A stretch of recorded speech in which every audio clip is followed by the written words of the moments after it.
We're back, baby. Episode 12, the Bluegrass Race Hub is here. This week, I'm joined by not just the HMFIC, but someone that's pretty popular in the league. My main man, Keith Hackney of NLR Racing, running the 69 in the Cup Series and Xfinity. Yes, sir. Is that right, sir? Yes, sir. And myself, Truck Series, number 97, Flex Motorsports, Toyota TRD Pro, and the number 97, Your Name Here Motorsports Camaro in the Cup Series. And lastly, Jason, the HMFIC. What's up, everybody? A 1 week hiatus, so we missed out. So we got a 2-for-1 today. So we're going to start out with Pocono, the first week of the season. We'll start with the Truck Series.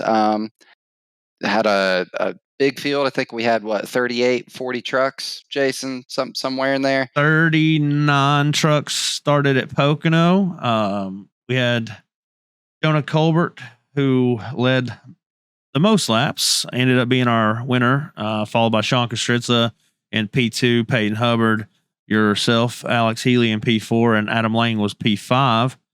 Ended up being a solid little race. Not too many 8 cautions, 6 lead changes, 5 leaders. Pretty solid little race, man. It wasn't too bad. Keith, I know you were probably watching as well, weren't you? Spotting for somebody that week? Yeah, I was helping Jeremy Vaughn, which is the rookie in the trucks this season, driving for NLR, and also Peyton. It was kind of rough watching them because I wanted to be out there so bad, man. But I've realized that my time is come and gone in the truck series, and just to see all the a lot of the same guys, and also so many new guys come in there. It's just it's gonna be something to see, man. Like, if everybody sticks it out, I think it can be a good series. I think anybody can win any week. So We've had a lot of strong showings from the rookie crew. We've got it. I would estimate, just going off the top of my head, I would say roughly half the field are fresh faces to the series. Either guys that are completely new or guys that have been gone for a season or two and come back. Jonah being one of them. It was his first race. He shows up and does the damn thing. He has the fastest lap. He led the most laps. He led 44 laps. I mean, 0 incidents. You could not have a better debut, I don't think. Yeah, I agree. I mean, from looking at it, I think we had roughly 21, about 24 new drivers. So we had 15 returning drivers. Unless I missed something there, unless I miscounted. I think that's what I just ended up getting. You got new drivers like Jonah comes out. It's his rookie year. Cody Anderson, Adam Lang, they're both rookies. Will Weber is not a rookie, but he did take last season off and came back. And then you got Duranko, who's a seasoned veteran with us. He's been in the trucks, I think, 3 seasons or something now. Then you get Bentley McFarland is rolled in at P9. Then sophomore driver Tyler Evans, who's technically a rookie in trucks, but sophomore with Bluegrass because he did run last season. So that's, top 10 was pretty a mixed bag. There's a lot of new guys in there, a lot of familiar faces. It was a solid event overall. I was happy with for the most part with that race. It turned out to be pretty solid. It was a little more caution laden than I would expect a typical Pocono race to go, but this is a theme that we're going to touch on multiple times in this episode. It's early in the season. This is not a super speedway where you're just wide open. There's not a lot of technical prowess required, and there's a lot of guys racing door to door with guys that they've never raced with before. So everyone's kind of feeling each other out, picking up on how guys race, what they like to do, and all that kind of stuff. So it's not that the guys are not talented enough. We're just still feeling each other out. And I think as the season progresses, a lot of this stuff is going to clean up naturally, just as we get to know one another a little bit better. But like you said, overall, not a bad race, not like some we're going to talk about later. Yep. And I definitely, there was a few more cautions than what I would have typically expected from our core group. But at the end of the day, still a good race overall. And I was tickled to death with the season having that many drivers. So the trucks were good, but geez, oh freaking Pete, the Xfinity series was 44 guys, I believe is what we had, or 45 guys is what we had start in the Xfinity series at Pocono. That was unexpected to say the least. Yeah, so this is my third season with the league, and last season our counts were down a little bit, which I would attribute mostly to it being summertime. Everyone's got stuff going on. I get it. But even last season, Xfinity was, I would say, the weakest field as far as car count goes. And from the outside looking in, it kind of feels like it's a series that you can kind of look over, because I know a lot of people love the trucks. I'm one of the guys. I know Keith loves the everybody loves trucks. And then if you're not racing trucks, you people like me, even, you want to go straight to the top. You don't want to go run cup cars because it's such a different experience. But Super competitive. yeah, but if you're kind of looking for that throwback, like Gen 6 Cup style racing, this is where it's at, and the numbers show it. Looks like the guys love it, so it's awesome to have that many guys signed up.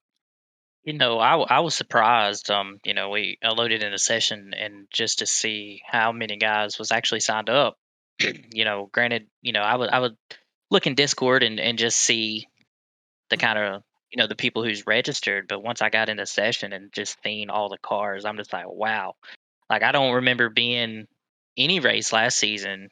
Obviously with the trucks, having that many cars. Granted, we was closed, but we didn't have that many, Nope. and that blew my mind. And I've I've raced with some of the guys. I haven't raced with a ton of them, so you don't never know what to expect. First race out, new series. Um, Anything can go good, anything can go wrong. But for the most part, obviously being a part of that race, I think it was fairly good. I mean, there was a few, incidents here and there, but as far as for a first race, of like that massive car count, I think it went pretty well. Yeah, absolutely. I mean, obviously, I was shocked, like I said, that we had that many drivers show up. And the biggest thing was, even when we knew we had almost a full field already, people were still signing, like they're still wanting to join in and come in and stuff. And which is, and I think that it's like Alex said, it attributes to the simple fact that this car drives more like the Gen 6 car, and that's what people are kind of flocking to, so to speak. They've graduated from the trucks. Like most of these guys, looks like they've been on for a couple of years, or at least a year or so now, and they've graduated from the trucks, which are an entry level, kind of truck. When you gotta do Rotor Pro, you gotta do truck, and then Xfinity, and then Cup, obviously. So I think that it's just that time where everyone's progressing through the ranks, and we had an amazing showing of drivers at Pocono. We had you, Keith, led 37. You had the most laps led. It was looking like you were going to, potentially walk away with it there for a while because you led so many laps. And we ended up, seeing the incident with you in Lancaster. It started out with Justin Winters. The 7 ended up making contact with the 22, Robert Malikian. Robert saves the car, but it chokes up the inside line. You're already on the top, going around the outside of him. Lancaster goes to avoid the 22 and collects you, and so you all end up getting into a wreck, which kind of shatters your night for the, trying to go out and win the first race. So, what was your thoughts on that, if you want to elaborate? Well, starting from the beginning, obviously of the race, um, I kind of figured that I was going to be decently quick, but to go out there and qualify on the pole by like a tenth and a half, I was not expecting that. and I'm pretty sure a lot of other guys wasn't either. But I had some teammates from Cornerstone up there with me for the majority of the race, and I knew I could race with them. Didn't really have to worry about much. It was give and take between us. I know we had a few guys coming up through there that was giving us a run for our money at certain points of the race, and we sort of played some different strategy, and it almost worked. Just right there at the end, with several of them guys that stayed out with older tires, and we had fresh tires. I knew all of us was going to come to the front, but I didn't know how it was going to work there again. New drivers, we've never raced with, we don't know what's going to happen. Just leading up to that incident on a restart, actually, it's just you're trying to get to the front as quick as you can, Right.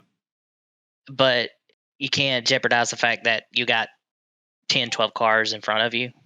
And Right. so you get the sense of urge to be a kind of impatient because you want to try to, if you can jump 2 or 3 cars before the next guy with the freshest tires, hey, that's good. We get that jump, we'll get a gap. So going into turn 3 right there, I seen the car when Justin got into him, and I tried to go high, just try to miss it. And all I know is next thing I get tagged in the left rear, and here we are going to the wall. Initially, and I've contemplated about this for several hours at that point, and then a couple days after, I was not very happy. Right. And I go back and watch the replay. I still have mixed emotions about it, but at the same time, what's done is done. We got a long season, and whatever penalties that was gave, we take it on the chin, we move forward, and there's still a lot of racing left. A lot. And I'm not worried about it at all, because like what me and you was talking about the other day, like last season, actually in the trucks, my first 2 or 3 races, I didn't finish, Right. and then look what happened. So that's Win the a way I see championship. it. Yep. Yeah, and that goes back to I'm sort of jumping the gun here, but for all the new guys, man, don't give up. Don't give up at all. Like it's a long season. There's so Yep. much things can happen. So And there's to add on top of that, this is something I learned from the first season to the second season until now. Even in the truck race at Pocono, I was running up front, and I kind of had a shot, and I kind of shot my shot. I ended up putting truck in the wall and finishing 4th instead of maybe 2nd or 3rd or whatever. And some of my friends that were watching are like, "Oh, Alex, you could have just went up there and you could have bumped that guy and turned him and won the race." And maybe I could have, but it's a 21 race season. It will do you no favors to make enemies in week 1, week 2, week 3. I reaped what I sowed. My first season in trucks, I made some enemies early on. I made it to the championship 4, and the Grim Reaper came for me in the championship race, and it's unfortunate. And I'm not blameless in that because I had made enemies, and that's how it goes when you're going to Phoenix and you're in the final 4. If you've made enemies out of half of the field, it, They're gonna make it hard on you. yeah, Well, they might not wreck you, but you're not going to be rolling past guys in the midfield when you're on different pit strategies and stuff. Well, well, in see, your case, sorry, but in Alex's case, they at Charlotte, they did wreck. I mean, you did get wrecked. Yeah, yeah. I mean, it was. I got dumped, and I mean, it's way in the past, whatever. But it was a part of how I had raced that team during the season. I had raced them very hard at times, and they didn't like how I raced them. And come championship time, a guy that was on the team but wasn't in the championship, he took it out on me, and that's part of the strategy over a long season. Well, I want to hit on that too. Is that I know exactly where you're coming from because I was that guy last season too. I made Hmm. enemies quick. Yep. I mean, I'm not gonna say it was a fact of just dirty racing. It was just hard racing. Hard racing. Hard racing. Yeah, and but keeping that in mind, a lot of people on the other end of that didn't see it that way. So therefore, like, oh, you're just coming here to be that guy, but even with that being said, there was enemies made. Yep. But over the course of the season, I feel like me personally, I had to clean that up. I mean, still race hard, obviously, still race for the win, but then you realize how people are racing, and so I took that into consideration. And even though as the season went on, and when we got closer to the playoffs, I tried interacting with people. I tried just trying to make friends because I knew the playoffs was coming because I didn't want to be in the Yep. same situation that you was in, per se. Yep. So it kind of all played out, but when it got to the playoffs, all those guys that we may have, the run-ins with, they did make it very hard to pass. Oh yeah, they will. Yeah, and that's but that. It's this whole calculus through the season, and this reminds me. I think when you had the issue with Twitty last season, I think you raced him pretty hard at Dover, and I think you ended up finishing like second or third. And from the outside looking in, that's before I really knew you at all, where I hadn't interacted with you. And I'm looking, and obviously I could tell at that time that you were at least in the top tier of the field, maybe the class of the field, which you ended up being. But at that specific time, in my head, because of what I'd already been through, I was like, well, he finished one or two spots higher at Dover, but ultimately it might cost him more at the end of the season than what he gained by picking up a couple spots in a mid-season race. That one spot, all right. So you were running P3, if I remember correctly, and Twitty was running P2. First time the dude's had a chance at finishing top 3 since he's been here. All right. Mm-hmm. So for him, this was a big freaking moment. Like, this was huge to him. He's almost, he's about to set a top 3 his first time since he's been in the league. Okay. The dude in the truck series, I believe, he may have done it in Xfinity, but anyways, like I'm saying, so for him, that was a penultimate moment. He was supercharged about it. He was excited. He was doing everything he could. So from my standpoint, from what I saw, was you ended up, there was a net code involved. Whether or not there was actually contact or not was debatable. Like, that was 100% debatable. But my thought process was, man, that's you're too early being that aggressive, because what ended up happening was now his team is pissed at you. You have a whole freaking team of guys. They're one of their buddies just got taken out of basically a dream finish for him, because it's the best he's had at the moment. So he's mad, they're mad, and now everything's just going to get more difficult for you, when in reality that didn't change. That gained you one extra point and maybe $10 extra. There was, it wasn't worth it. Yeah, and this isn't to pick on you, Keith. What I'm doing is I'm hoping to impart this wisdom on some of our rookie drivers earlier than I learned it, and you learned it, to make the season go better, not just for them, but for everybody else as well.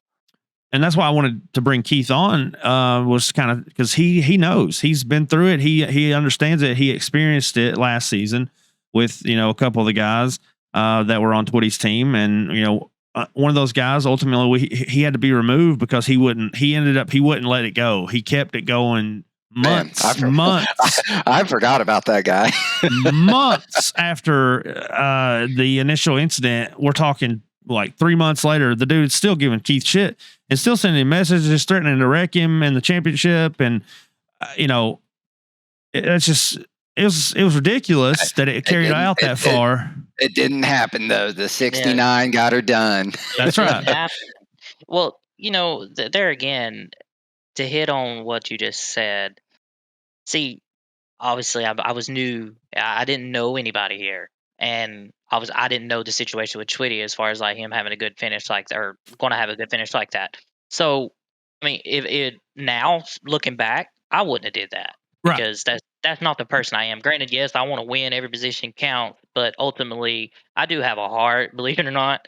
So I wouldn't do that to someone like that, at all. And then it took me and Twitty pretty much the whole season. We didn't really interact with each other, but at the same time, at the end of the day, after that last race at Phoenix, he did come to me and congratulated me, and I respect the hell out of that. Yeah. Not many people would do that. He's a good dude, man. Twitty's a hell of a guy. Absolutely. Absolutely. One of the best in the league. I know I've said it on here a few times, but I'll say it again. Twitty's one of the best dudes in the league. Period. And Twitty, if you're listening, I've got your T-shirt and stickers in a box in the kitchen. I'll get them shipped out this week for you, buddy. So, and I want to try to put this into the minds of some of the new guys. From my perspective of running the league now for nearly 3 years, and every season this happens. This is something we have to discuss every single new season. So what ends up happening is new guys come in. They're fast. They're fast as hell. Like Keith was fast. He was new. They have to assimilate. They have to get, people have to get used to them. So the new guys, or the old guys, I'm sorry, the OGs, if you want to call them, they necessarily, they don't like the new people that are fast. That's the way I see it. They don't like somebody new coming 100%. In. They don't like somebody new coming in and being faster than them because they were the top shit last season or whatever. They dominated and did this, did that. So they don't want somebody new coming in. And it's just, as soon as we get a new fast guy in, everybody's bitching about them. Everybody's complaining about them. They want them gone. They're too aggressive. They do this, they do that. It's every season. It never fails. There's always somebody. Last season, Ryan Patty was somebody in Cup Series that everybody wanted me to kaput, but here's what I do as the leader of the league. I'll take a step back and let you all police yourselves to a certain extent.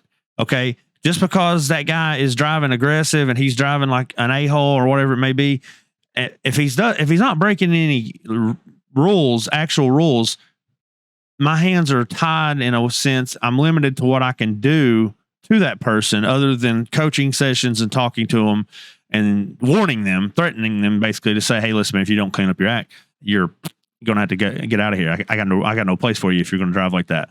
So the new guys, it takes them a couple races to assimilate and get used to how things are kind of done in the league, and everyone needs patience and just obviously if the way that I do things, if it didn't work, we wouldn't still be doing this. We wouldn't be where we're at today and have so much success with the league and have so many people. Obviously they care and they give a shit and this means something to them, or else they wouldn't be getting so freaking mad and upset that this guy's coming in here and he's driving like a jackass.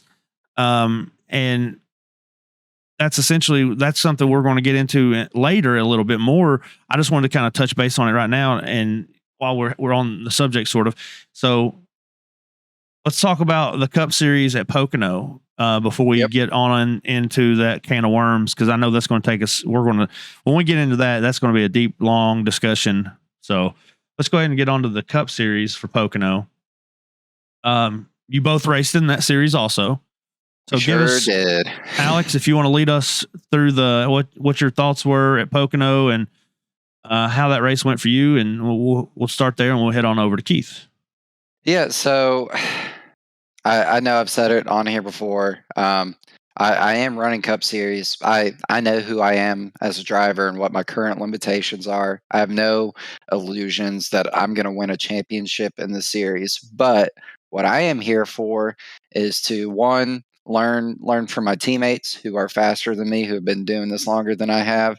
Learn from the guys I'm racing with, whether it's Keith, who is fast in everything he sits in it, and a lot of these other guys that have been doing it for a long time. And three, I just enjoy driving the next gen car, as difficult as it can be at times.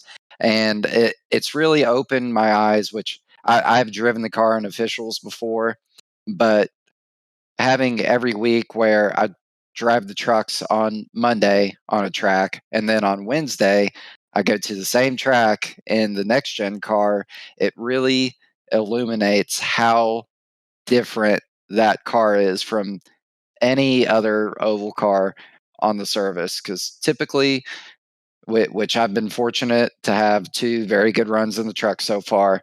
But I'll go to the Cup cars on Wednesday, and my first practice lap, I'll attempt to drive it just like I did in trucks, and I don't make the first turn. I haven't made the first turn on my first lap not one time yet, and I probably won't for the rest of the season because I'm using the same brake markers and trying to do the same thing, and it is, I mean, it couldn't be a more different car.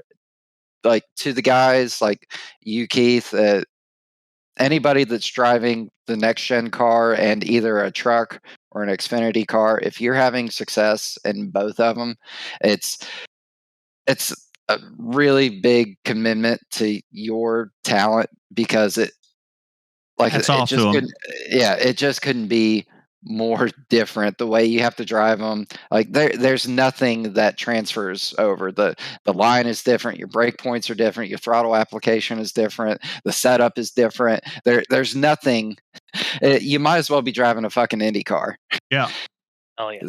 And for me, Pocono is one of my favorite tracks. It's where I have my lone win in the series. I thought I might get my second truck win on Monday. It didn't happen as fourth, but I go into Pocono, a track that I'm very comfortable with. And my first 10 practice laps, I was like, I can't, I can't go around this place. It's just that different. But once I was in the race and I kind of found my place in the pack and was learning how people are driving and all that, it was a really solid race and I really enjoyed it. I thought I learned a lot from these guys, and I ended up having well, I was going to have an okay finish until a caution there at the end that I avoided, but it cost a bunch of spots. But ultimately, for the guys that are listening that are more my skill level, where I know Keith is kind of like our creme de la creme right now. And I know Resident Alien. yeah, and I know Jason is a former Xfinity champ and all that, and even me, like I've been solid in trucks, but like once you move up in these levels, the skill gap is evident, and the next gen car really illuminates those gaps Yep. because the margin of error in that car, if you make one little mistake, it's not I lost a couple tenths on this lap. It's like I'm in the wall and I've got 4 minutes of required repairs to it now. So Keith, give us your take on Pocono in the Cup car. You ended up coming out P1, 27 laps led, most laps led. Basically, I think you started. Where did you start at? On the pole? On the pole. So you started on the pole and you ended up finishing number 1. So you had a solid race. Curtis Preston, he started P2. He finished P2. Brandon Holder started P3. He finished P3. So what is your thoughts on that? Give us your take on that race. Well, just like I tried to address in the interview, after the race, that was other than what I've ran like 2 hosted with you in the next gen, I think, and I don't run them cars, like I don't race them, but I wanted to to see what I had for all these guys that said, "Come up to the big boys, let's see what you got." So that's what I wanted to do, and just to there again, come in, sat on the pole. It was what I think it was a 10th also, and there again, blew my mind. Like that's not supposed to happen because these guys race these every day or majority of the time. And here I am, I'm trying to learn. I'm expecting I'm going to qualify 37th just because I don't race these cars. But also with that being said, with me being with Cornerstone for the Xfinity and the Cup cars, I was able to get a lot of feedback from them guys and just trying to learn what they was doing as far as settings for like the offsets and the master cylinders and all that stuff. But ultimately, believe it or not, some of them guys was running what I was on. And I'm just like, what? I was like, this is supposed to be the other way around. I'm supposed to be following y'all's footsteps. Yeah. But at the same, I'm not taking nothing away from anybody in that league or in that series because, dude, it is stacked. And just like Healy said, dude, you make a mistake, you're going to the back in a hurry. Yep. And I knew that coming in. So me personally, I had to be on my A game from the start to the finish. And with Curtis being up there, we was in Discord together. He was actually faster than me for a while. And I asked him, what was he doing different than what I was doing? And he told me, and I started doing it and I called on. So I was like, okay, we're good. Like, we're going to be good. Yeah. But all in all, for my first like long race like that in the next gen, I was satisfied as far as like my driving ability of not driving them cars much to come out on top of that over those caliber drivers that's in that series. And I was very surprised. I like Pocono too as well. Like, Pocono is a fun track in any car you run. It is. I'm glad someone else likes it, because everyone always talks shit about how much they don't like Pocono. It's tough track. It's three completely different turns. It's just fun for me, man. It's not. Yeah. Oh, absolutely. I used to hate Pocono. I'm not going to lie, but I've grown to like it over the last couple months just because I've raced several things there. And hey, if you want to go there every week, I'm totally down for it. Let's go. All Pocono season. Let's go. You got 2 votes right here. And you did set the poll at 97.097. So you're 900s, 97 thousandths, whatever it is, however you say it, 9700s, faster than second place in the Cup Series last week at Pocono. So yeah, you're right, almost a 10th, man. It was pretty impressive to see. And I think that was, you wanted to make a statement. I feel like that you made that statement, but then we go into this week and it was completely opposite. So I think that last week, let's see, I'm sorry, let me pull this back up. The familiar names were there. Mikey Neal he finishes, he runs up front for most of the night. I'm sorry. He ended up finishing 29th. But he ran up front. He qualified P4. So we see Brandon's there. Mikey, Justin Winters is a familiar name. He used to run Cup. He ran Xfinity last year. Now he's back to Cup. Peyton Hubbard was a truck driver who's running all 3 series now. Then you have Ryan Patty, who was fast last season, reckless but fast. Frankie, that's another familiar name. So these guys all the familiars were up there in the top 15, so to speak, in qualifying. There wasn't very many new people, with the exception of you, Curtis, Peyton.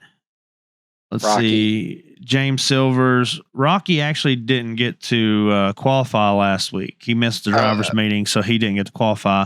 But he ended up finishing well. He did have a top 5 finish. So like I said, most of your familiar guys were in the top 10 to top 15. We had Huffman P13, Farmer was P11, Matt Grenier, season 2 champ Matt was P12, John Kinder, former Cup driver who didn't run last season but did run this comeback to run, was 14th, and then we had Mike Peters was 15th. So a lot of familiar guys. And then once we get into the race, we see Keith, like I said, stays out front most of the race. Curtis and him battling back and forth. I think Curtis led 23 laps, and he led 23 and Keith led 27. So you guys kind of were setting the pace. Brandon Holder was right there with y'all. He ran 7. He led 7 laps. And then you got new guys like GT Hawkins. Rocky Boyd, he finishes P5. Brandon Robertson finishes P6. Brandon's a former Cup Series driver who won the Xfinity Series last season, champion of Xfinity for season 2. Then you got James Silvers, who's Xfinity, who jumped up to Cup this season. Mo Abbott, Kinder was P9, Peyton Hubbard was P10 at the end of the race. So all those new guys found a place in the top 5, so to speak, for the most part. GT and Rocky and Keith and Curtis. So those are some new guys. And then you had your familiars rounding out the top 10. So the level of talent is there. It's going to be a good season if everybody will just stick with it and just chill out. I mean, literally just chill the fuck out for a little bit. Everything will work itself out. I promise you. Go ahead. Speaking on something speaking on something right quick, I was going back and I was watching the broadcast and stuff, and I think a good point. The top, well, last season's truck, Xfinity, and Cup champion all started in the top four in the race at Pocono. Really? Yes, and that blew my mind. Yeah. And I mean, just have everybody up there. You knew it was going to be a hard race. Yeah.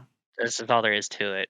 But at the same time, it shows everybody how versatile everybody can be, and just to see, I don't know. I just thought that was a cool thing, seeing all three guys up there. Yeah. So absolutely, you're right. The cream rises to the top. Always, it does. You're right. So, moving on, we got New Hampshire this week. So I'm going to say something about this real quick that I wish I had waited to put New Hampshire on the schedule. I had Texas there and I forgot New Hampshire. Like New Hampshire had been left off the schedule on accident. So I'm sitting there one night and I'm with Bobby Hall Jr. And I'm going to say, God damn it, Bobby. It's his fault. No, I'm not kidding. All right, I'm kidding. I'm sorry. Not being serious at all about that. But so me and Bobby were sitting there one night and I was like, I got to find a place for New Hampshire. And I was like, I'm just going to take Texas off. And so I kind of shuffled some tracks around and I was like, well, fuck, I need to find somewhere to put New Hampshire. And Bobby's like, well, do it in the second race. It'll be big track, small track, big track, small track. I was like, yeah, I guess you're right. That's a good idea. But I knew better. Like I knew better than to do that. And you didn't know better than to know better, though, did you, buddy? But I knew better. At the same time, is what I'm saying. Like I knew that it was probably too early to have a track like that. It's a mile long, so even though it's not really a short track, it's a short track. It drives like a short track. It races like a short track. So I guess I had more faith in everybody. I guess. I mean, my biggest thing, what I'm going to say is I'm just disappointed, highly disappointed in the way that it turned out through all three series. We had started the Monday out, we had 10 cautions, and I'm like, God dang, that's a lot of fucking cautions. You had no idea. I'm like, I can't. Guys, are we going to turn green flag laps, right? So I'm sitting here thinking Monday night was terrible because that's just not how we race. That's way different than what we normally do. Lucas Lyons comes out P1, Peyton Hubbard P2, and my man Alex here was P3. So give us your take on that, Alex, and your thoughts. Yeah. So here's my take, and let's cut because I have to take a piss. And then I'll pick right back up. All right. So on to New Hampshire. This is another one of my favorite tracks. I couldn't ask for a better schedule to start the season for the stuff that I like. Pocono is a kind of an oddball track. I'm kind of an oddball guy. One of the things that I have learned that I've liked on this surface are flat ovals.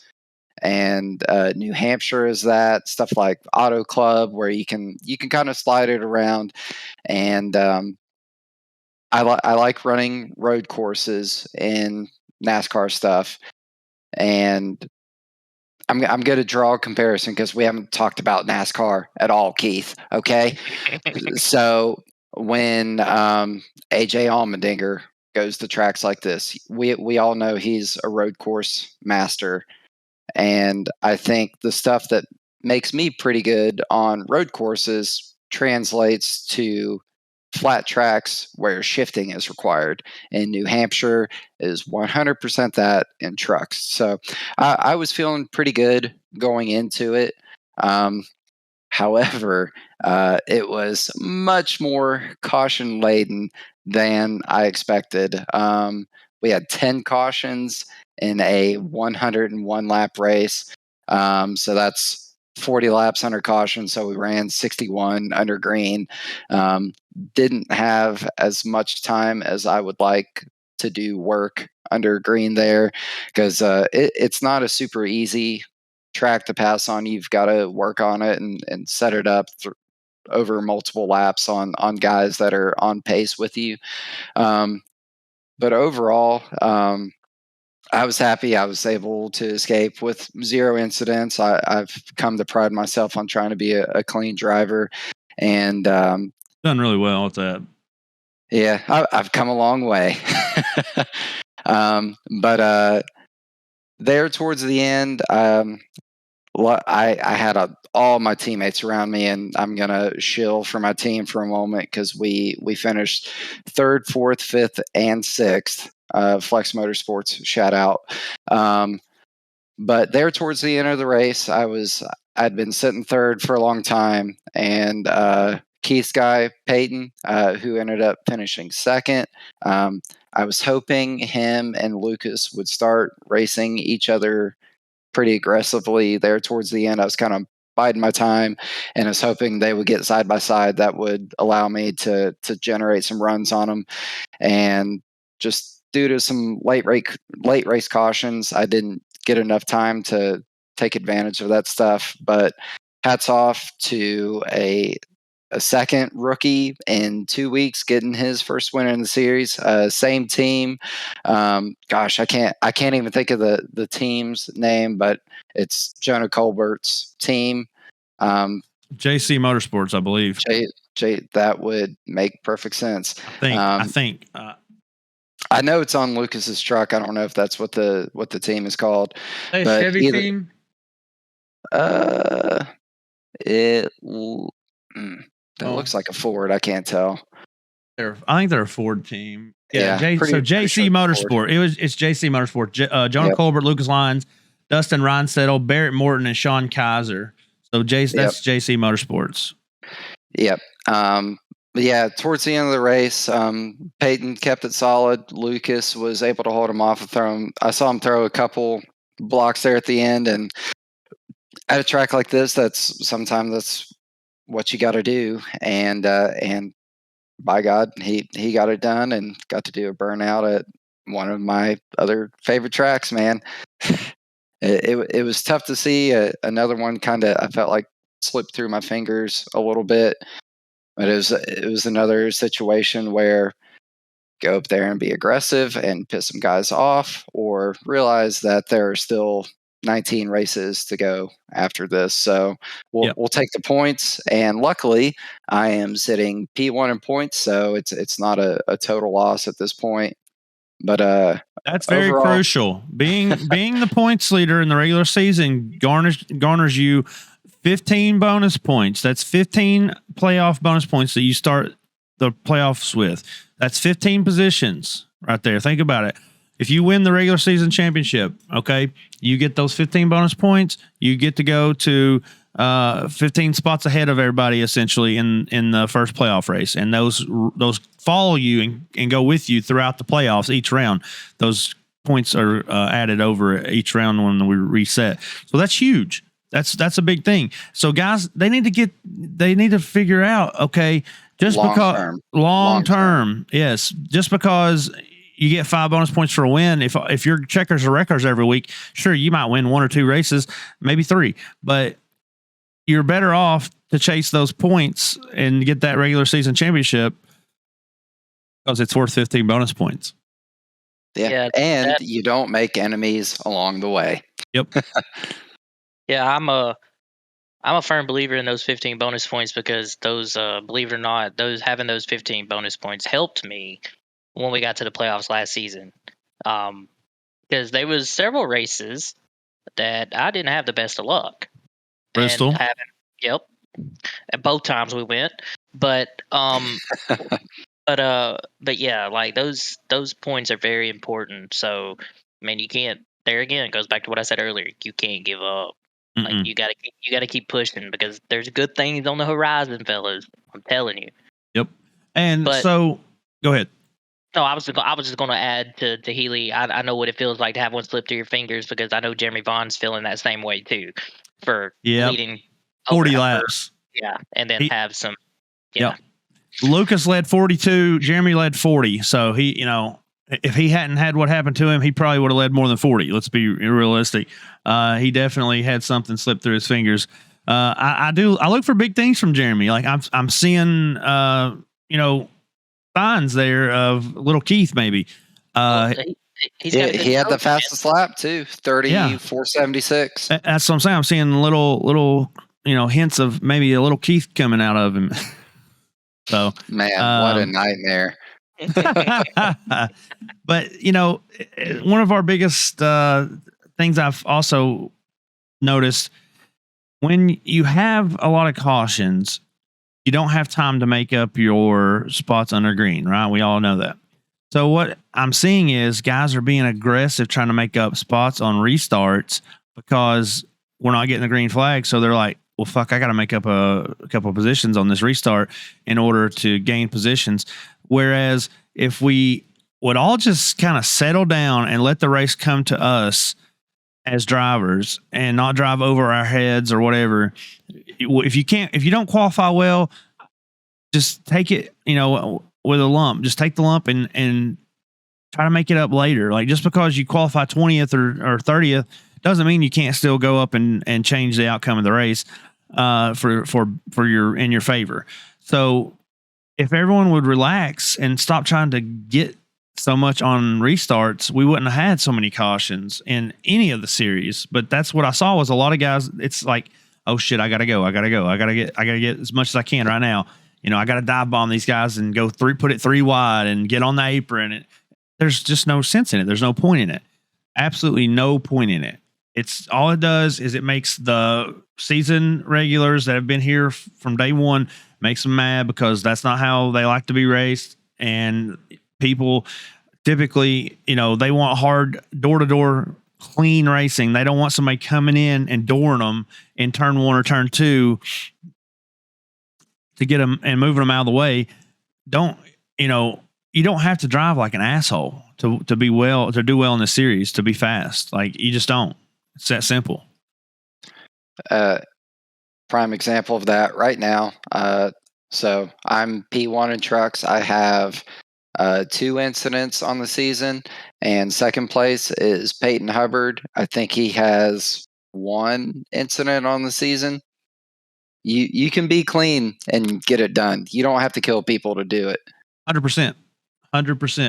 So yeah, Peyton has 1 incident for the season, and he's second. He finished second in New Hampshire, and he finished third at Pocono. So those staying clean is important. And here's another example I'm going to use.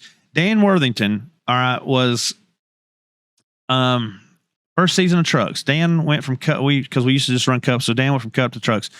Dan was fast but reckless. So I pulled Dan over to the side. I said, and he's like, he said, man, I just got triples. I'm trying to learn how to, I said, well, let me give you a little advice. Something's not right with your field of view, because you're thinking you're about to hit the wall and you're yanking the wheel hard left and you're cleaning people out and doing stuff like that, and you're overdriving it. You're being too aggressive. I said, I'm going to have to put you on a 2-week probationary period where you can't if you cause any more incidents or wrecks, I'm going to have to suspend you. Okay. So he's like, all right, we talked, and I tried to help him. Helped him set up his stuff and got him where he could tell how close he was to the wall with his new triples and stuff. Right.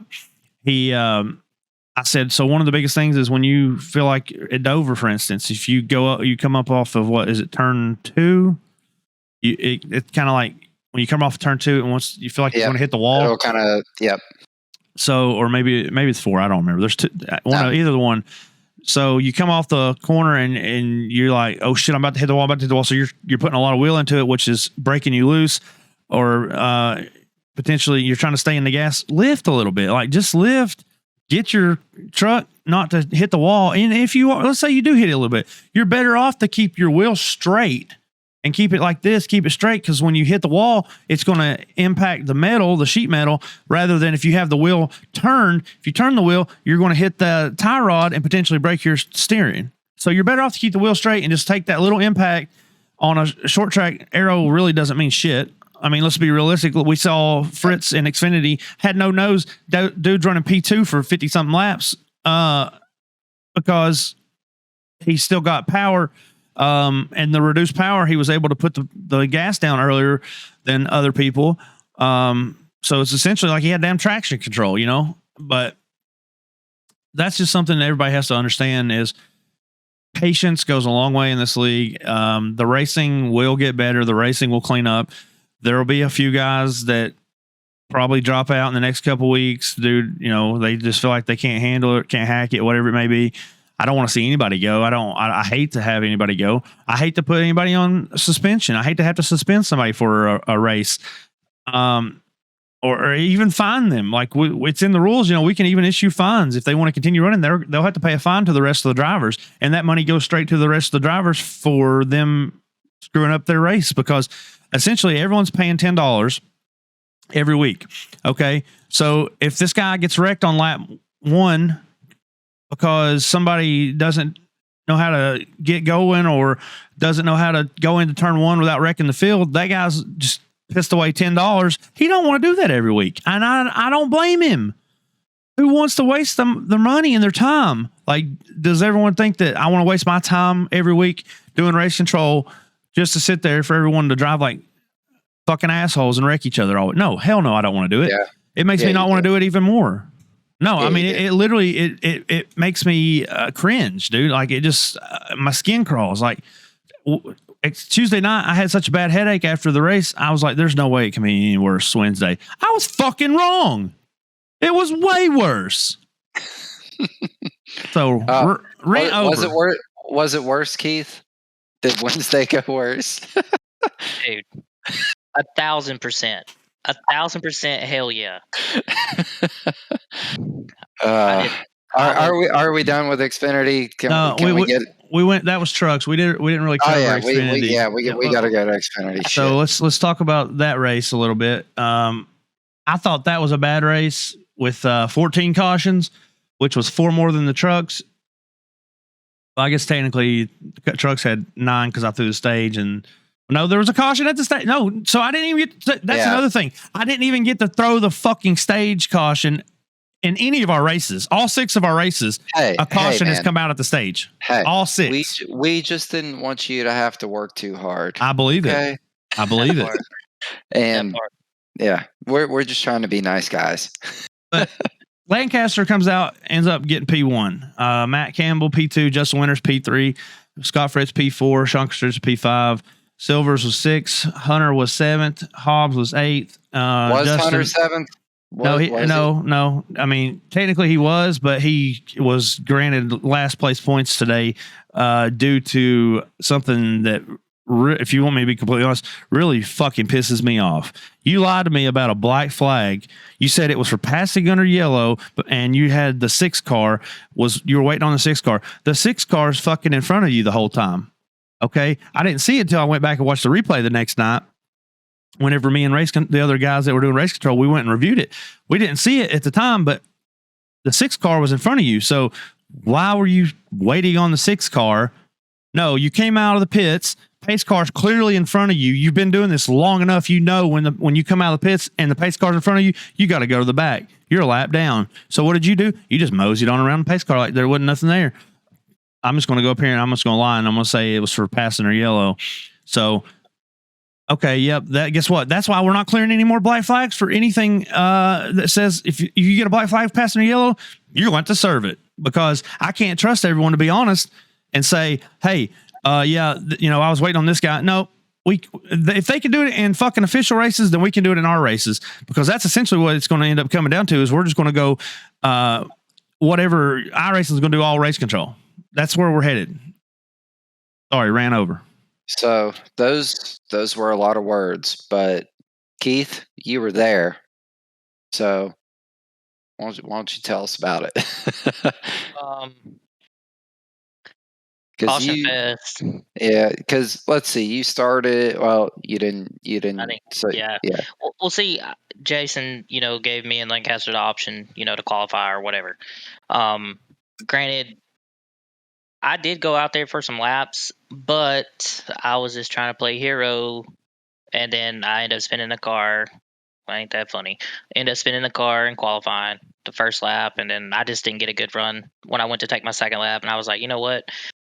Me and Jason talked about this the other night, is that I was going to play the role of having that back pit stall because it worked out perfect for me at Phoenix, and I was like, you know what? This could be good.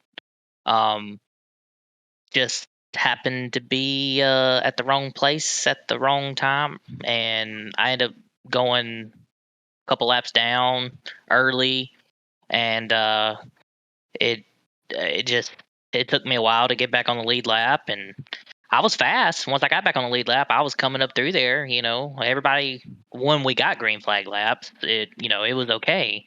But there again, just people not really knowing how to drive each other at this certain point of the season and at that track, and just all hell broke loose, and we just try to salvage a decent finish, and let's move on to next week. That's all I can say. That's all you can do. There are some weeks where all you can do is survive, and let's see, you finished P15. It's not a typical Keith finish, but it's not something that tanks your season. Long way to go. Didn't kill you. You'll be fine. Yeah, And I was just gonna say, considering with Lancaster too, we both started in the rear. He just happened to be at the right place certain times where I wasn't, and that's he got on up to the front, and I initially had to come back through the field, probably more than what he did, and so I'll still take it. It started around 40th and finished 40th. P15. Yeah, Yep. I'll take it. That's 25 spot. So hey, I salvaged the best I could. Yeah, and what you're talking about when you said that you were allowed to qualify, the penalty for retaliatory actions or intentional wrecking, under caution, however you want to look at it, it's not as strict as if you do wreck somebody under green flag intentionally. If you just were to take somebody out under green flag, it's a 20-point penalty. So when it's you go in and some of these are case by case scenarios. You got to go look and see what happens and how severe it was. So Keith in this situation goes up and he bumps Lancaster on the back end a couple times, and you can see Lancaster's bumper take damage. So Lancaster pulls to the right and hooks Keith, and they both spin out. So they both did damage to each other under caution, retaliatory actions, and that's why ultimately they got a penalty of 2-week probation. No more incidents are supposed to occur involving other drivers. And when and that's an Xfinity series, by the way. I need to make sure I reiterate that. They got an EOL. They're still allowed to qualify, but they get an EOL. There's no point penalty until you get to level 2 probation. Then it's a 20-point penalty. So if he were to go out and hit somebody else again under caution, then it gets elevated to a level 2, which is a 20-point penalty. Now, if you can go through your probationary period and not have any more incidents with another driver under green or yellow, then you'll essentially reset back to square one. And that's something that may end up having to be changed, because it's like once they get out of that period of probation, some of these guys are just like, fuck it, I can do whatever I want again, and maybe the penalty isn't harsh enough for that stuff. But ultimately it all comes back to you. I want you guys to police yourselves. Coming to me about somebody bumping you coming off the corner, dooring you, whatever it may be, giving you 4X here, 4X there. Like there's stuff's going to happen during the race. It's just natural part of racing. Close quarters, hard racing is going to produce incidents. That's simple as that. Can't sit there and watch every single little thing on track all the time. It sucks. I wish I could, even with help, even with 2 extra sets of eyes. Tuesday night, it was actually 3 extra sets. We had 3 other guys trying to help me police it and watch the race control and stuff. So it comes back to the drivers have to do better on their part, because it makes my life pure hell when they don't. I don't want to hit on. No, go ahead. I was just gonna say, I kind of want to hit on something right quick. Like, how can I put this? Don't drive over your skill set, for one. 2, granted, this this league don't have pros in it, but obviously there's a lot of good guys out there. But me coming from the dirt side, I've raced a lot of dirt races with pros, and pros, they're really aggressive. They have to be, because that's just their natural driving ability. But at the same time, they know their skill set. They know what they can do. About it too. Yeah. They know what they can do and what they can't do. So I know a lot of guys get pissed for other guys, I can't say new guys or just anybody in general, get pissed because guys are driving aggressive. But at the same time, you got to sit back and think about it. As long as they're not wrecking you, nobody wins races being nice. That's just the way it is, and that's the way I see it. We can still be friends, but when we're on the track, we're racing for first place. You got to wait. So, with that being said, you can't be too nice out there. If you want to win, at any level on here, you have to take advantage of those open holes, those mishaps from other drivers or mistakes or whatever it is, and go on with it. But with that being said, don't take out people being too aggressive, because that just puts a bad taste in everybody's mouth. Yep. And that just, you don't want that at all. No. Like you were saying about the pro drivers, like we've had pro drivers in the Pro Dirt League, the Pro Late Model Series we ran. Those guys, man, they are intense. They drive hard as hell every single lap, and they'll be literally inches right on top of you. No, they'll never touch you, but they'll scare the shit out of you.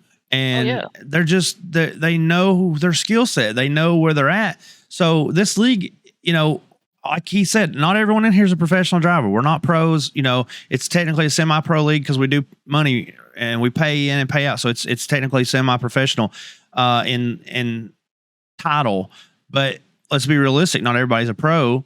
And some of you guys are driving over your heads, and you want to be fast. And I get that. If you stick with it, you're going to get fast. You will be faster because of this group of guys. Tyler Evans gained 1,000 I rating. The dude will tell you it made him a better driver from running Xfinity last season. Now he still needs to do some work. He still needs to clean his shit up a little bit, and so do some of the other ones. But he is a better driver overall. He has more skill.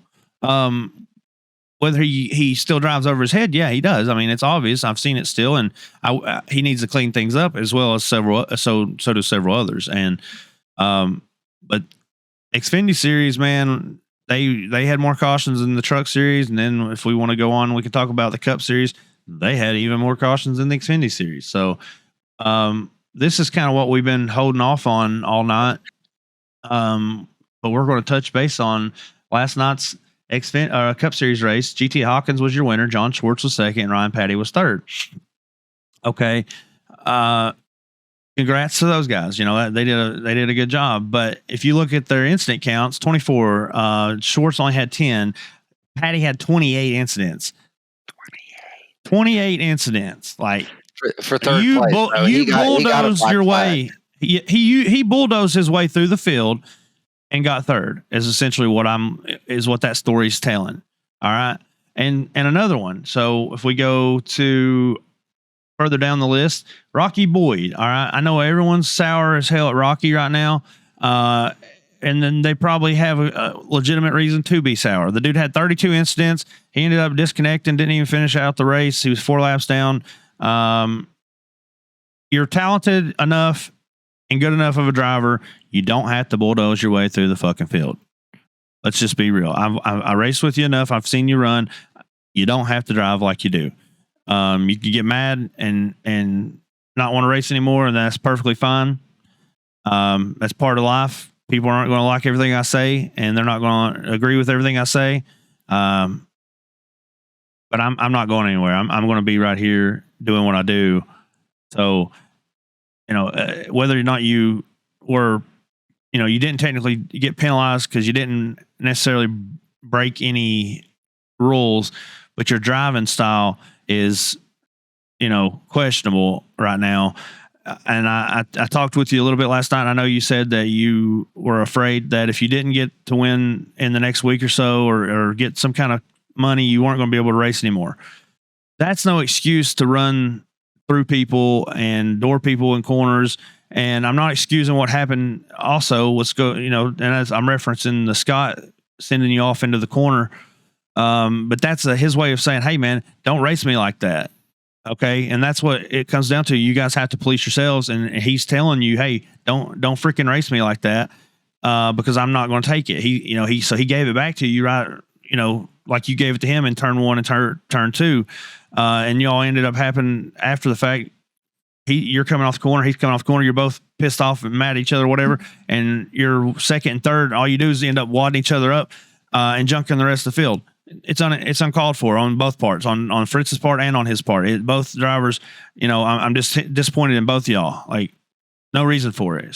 Fritz had most laps led last night. And that's congrats. Good job. But he's also caused an incident in the first 2 races last week in Xfinity and Cup. He caused an incident in the first 10 laps in both of them. So yeah, there's that. Yeah. And I'll touch on this. And I know I said this number to you earlier, but like post race, I know everyone's hot and they think everything is someone else's fault. I'm going to tell you right now, and I should really make this number lower, but if your incident count is over 30, shut the fuck up. Do not say anything to anyone. You have no room to talk. I don't care if it was someone else's fault. 30 is not an accident, and that's not just Rocky. Oh, I'll hit that right off the top, because that's John Kinder, and I believe we had another one in there too. No, those are the only 2 over 30. But I mean, we got a 28 in third place, 27, 24, 24, 20. I mean, anything over freaking 12, in my opinion, even 10 really is excessive. And hell, there's no sense in it. Yeah, just if you're, I mean, we've all run officials in our time, and really, if you have 8X, you've probably had a bad race. Yeah, I feel that if I have anything over 4, I'm not happy with how I ran the race. And I know sometimes it's not your fault, but when you get up to 20 and 30, you might think it's not your fault. You put yourself in position for those things to happen. Yeah, 100%. Whether you cause them or not. So don't talk to me if you're 20X, 30X, you need to roll that shit up, go to next week, get better. That's it. Just be better, because we're all better than that. And I'm included. Hell, I had 16X, and I did a Keith one time. I got loose off of 2 and I drove it into the wall. And I did have the awareness to just keep it on the wall and let guys by. And I rejoined after guys passed me, but it wasn't what I expected of myself. And it wasn't what I expected of guys that I will easily acknowledge are more talented than me. It was just the weirdest shit. A lot of it goes to situational awareness. You got to know who's around you, how close you are to them. You got to realize we're on a virtual simulator. We're simulated this, and everyone's got different pings. Everyone's got different hardware, different stuff. Sometimes you're going to be racing and you can be right next to somebody, and guess what?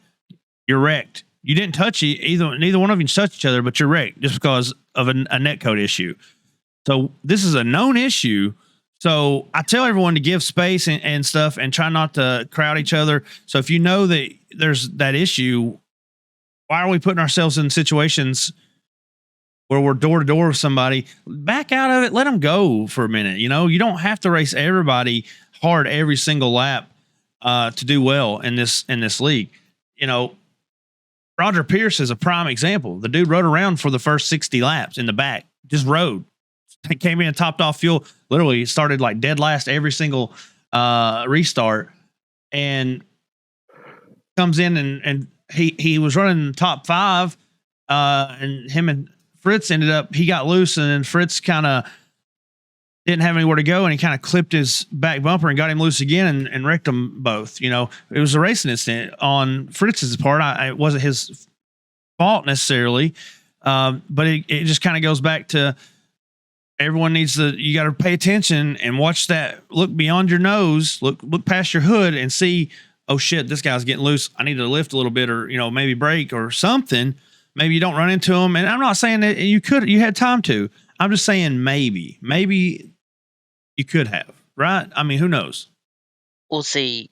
Just like we hit on earlier before this, and I'm gonna say it right now. I'm gonna say it again. The biggest issue here, a lot of people, just like you said, they don't look past their nose, and I'm going to call out everybody on that start, on the outside. Period. Yeah, Rocky had his incident, whatever he had going on. Yep. But at the same time, y'all are just starting to roll off. And if y'all hit the car in front of y'all, that's y'all's own fault because y'all are not being aware of what's in front of you. So that just shows me if you can do that, then barely taking off, slightly pacing, what are you going to do when we're up to speed? Yeah, do that at 35 miles an hour. Yeah. And that's how we end up with a race like we had. Yes. Right. Yes, and when that all started, you just knew it was going to be a disaster from there, in which it was. Yep. And I take blame here for the first caution. Started on the pole again and going down into turn 1. I'll elaborate from the cockpit here. Good start, obviously. I seen Mikey. It looked like he was fixing to dive 3 wide going into 1, and I was paying attention to my mirror, and I missed my mark going into 1, so I missed my braking point. So I drove it in there too hard, and obviously cold tires, blah blah blah. The ass end broke loose. That's Rocky, a wrap. yeah. Well, Rocky actually saved me because I bumped into him, and it straightened my car up. But I guess just me spinning the tires just that little bit, when I got back on the throttle, it just went on the rest of the way, around. So I just kept my foot in the throttle, and I was just trying to get out of everybody's way because I didn't want to ruin nobody's race, which there was still, I think, 2 or 3 cars that got damaged from another incident that led right after that, which I hate. I don't want that title.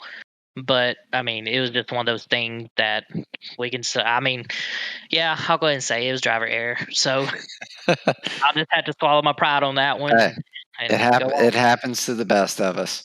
Yeah. So. And that's the thing. Like at least you can admit, yeah, you screwed up. It's your fault. I already can tell you. I know a lot of these guys in this league have a hard time accepting any kind of fault for anything. New to old. Like, it's just, I don't know what it is. I don't know if it's the ego. But last night just felt like that's all it was ego. Like everyone was racing with ego instead of common sense. So I propose, here's how I dealt with it myself. And again, I know in the Cup Series, I'm not a top tier guy. I'm going to chalk it up to a difficult car on a difficult track with guys that we're not used to racing with. And as pissed as a lot of guys are, I didn't have those run-ins necessarily, so that I don't have a guy that I'm super pissed at personally. I'm just going to I'm going to throw that race in the trash. We're going to go to Michigan next week. Then after Michigan, if there's someone that's got 30x or if there's someone that's self-spinning 3 or 4 times, I'll have a different tone next week. But for now, I'm going to let it ride. I know that these kind of things sort themselves out over a season with guys getting used to racing around each other and getting used to maybe the car in my specific scenario.